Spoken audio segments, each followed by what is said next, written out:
família a gente pensa homem, mulher e filhinho, entendeu? Assim, a gente cria automaticamente essa estrutura na nossa cabeça. Ele é um debate bom de ser feito, importante, que a gente tem que forçar eles em todos os espaços, porque nos gestos mais comuns a gente reproduz pensamentos há muito tempo arraigados e que nos prejudica bastante. Essa forma de pensar a sociedade, ela foi construída com um processo intenso de violência contra as mulheres. Então, a violência das mulheres de hoje não é de hoje.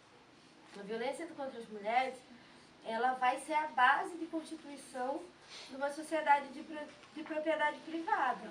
Então, quando a gente faz os estudos mais básicos hoje de antropologia e do feminismo, a gente percebe que esse papel subordinado da mulher se dá junto com a dominação da terra e da constituição da propriedade.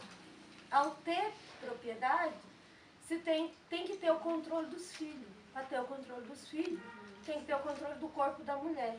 Para ter o controle do corpo da mulher, tem que ter o controle dela. Então daí começa a se instituir pela violência a naturalização da subordinação da mulher. E através desses homens brancos cristãos se estrutura a sociedade para nós, diversos, né? Mulheres, negros, lésbicas, gays, trans, indígenas e etc, e mais quantos nomes a gente quiser nos atribuir, né, e nos somar nessa diversidade. Realmente, então, as mulheres, não só de agora, mas vêm assumindo vários papéis de liderança. Então, quando a gente pega as lutas revolucionárias, né, desde o século XX, desde as primeiras lutas, se a gente for lá na Revolução Francesa, no fronte de batalha tinha mulheres, né? Eu esqueci o nome da companheira agora, porque é um nome difícil, meio estranho, mas se ela vai fazer a Declaração Universal dos Direitos das Mulheres, né, e ela vai ser guilhotinada por causa dessa luta, porque pós a Revolução, pós a queda da Bastilha, ela percebe que a liberdade, igualdade e fraternidade estava extremamente masculina e que as mulheres não rompiam com as correntes. Então ela constrói um movimento de mulheres na França e vai fazer a declaração. Quando ela apresenta, ela é presa, né? Ela apresenta no Congresso francês, ela é presa e guilhotinada em seguida, né? Por quê? Porque, de fato, o capitalismo ele se estrutura nessa desigualdade que era de antes, mas que ele vai ter que aprofundar para justificar várias coisas. Então, as mulheres sempre teve.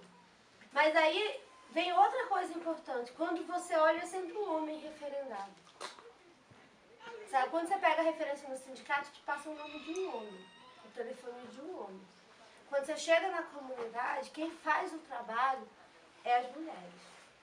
Mas quando tem as atividades mais distantes, quando tem que passar mais tempo fora de casa, daí quem vai são os homens.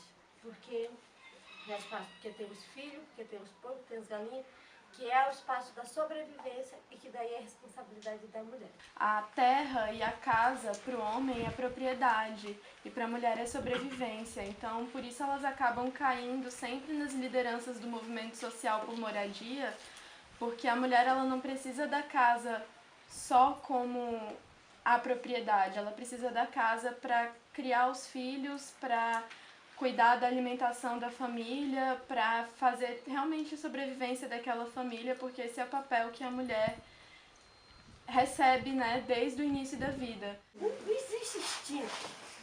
Mas a criança, na hora que ela nasce, se nasce menina, a primeira coisa que ela ganha é uma boneca. Ela aprende a vestir a boneca, ela aprende a banhar a boneca, ela aprende a brincar de panelinha com a boneca, ela treina a vida toda para ser mãe. Não é instinto, né? É construção social. É construção social. Então, assim, essa perspectiva não é instinto. Então, assim, a mulher treina a vida toda para ouvir, para o diálogo, para resolver os problemas, porque os problemas internos de casa é função dela, da resolução. Então, nesse processo dela ir para o espaço da luta, por que ela assume? Por que ela tem essa tendência a assumir? Porque ela também é treinada para fazer. Só que é para ela fazer no pé. Sair, não. expor, dar entrevista, falar com a rádio, escrever, daí não é mais prático. Porque daí a mulher é liderança, ela trabalha na roça, ela trabalha no quintal, que não é considerado trabalho, daí ela trabalha em casa, ela cuida dos filhos,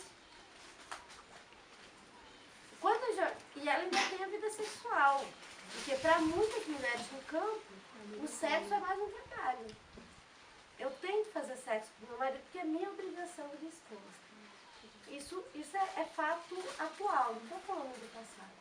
Então, quantas jornadas de trabalho, e daí não é anormal, não, chega a ser muito comum a gente chegar em várias áreas de sentimento e as companheiras elas acordarem tipo às 3h30, 4 horas da manhã e saírem dormir às 9, 9h30. E não para para fazer nada depois, trabalha o tempo todo. Levanta cedo, vai fazer isso, vai fazer aquilo, vai cuidar da casa dos porcos, das galinhas. E daí tem um ponto que o Capital pegou belíssimo na zona urbana, mas também na zona rural, que é de invisibilizar esse trabalho e colocar um nome lindo, serviço. Porque se é serviço, não é trabalho, portanto não custa na reprodução da mão de obra, não precisa ser remunerado.